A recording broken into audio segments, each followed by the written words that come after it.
तौबा के कानून को ज़रा बयान कर दीजिए और गुनाह कबीरा और गुनाह सगीरा में क्या फ़र्क है? कुरान मजीद ये कहता है कि गुनाह कबीरा और गुनाह सगीरा का फ़र्क मैं पहले वाज़े कर देता हूँ।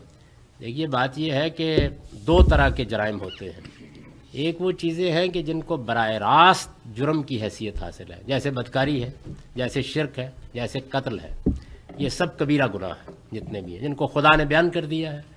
इसके बाद कुछ वो चीज़ें होती हैं जिनमें उस जुर्म तक जाने को रोका जाता है, यानी ऐसी चीज़ें कही जाती हैं कि आप उस तरफ ना बढ़ें। उन हिदायत की खिलाफ वर्जी करना ये सगीरा बना देता है गुनाह को। मसलन ये कहा गया है ना कि एक मर्द और औरत अलहदगी में ना बैठें। ये क्यों कहा गया है? इसलिए कि कहीं नौबत बदकारी पे ना पहुंच जाए।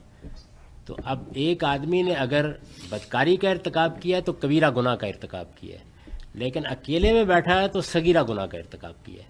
और रसूलुल्लाह ने इसके बारे में जो फरमाया वो ये है कि जब एक शख्स ने ये जो उसको कहा गया था कि एहतियात करो, उसने सारी एहतियातों की खिलाफ वर्जी की और आखिर में जाके खुदा के खौफ से खड़ा हो गया और उसने कहा कि मैं नहीं करूँगा गुनाह, तो अल्लाह इस खिलाफ वर्जी पर भी माफ़ फरमा देगा। और अगर ये सारी खिलाफ वर्जी करके आखिर में वो काम भी कर दिया तो फिर पीछे से भी पकड़ लेगा। तो ये फ़र्क है सगीरा और कबीरा गुनाह में। तौबा का कानून ये है कि बड़े से बड़े गुनाह का इर्तिकाब भी कर लिया है तो अल्लाह ताला कुरान मजीद में ये कहते हैं कि अगर फ़ौरन मेरी तरफ आ जाओगे तो मैंने अपने ऊपर लाजिम कर लिया है कि माफ़ कर दूँ। तो फ़ौरन आना चाहिए।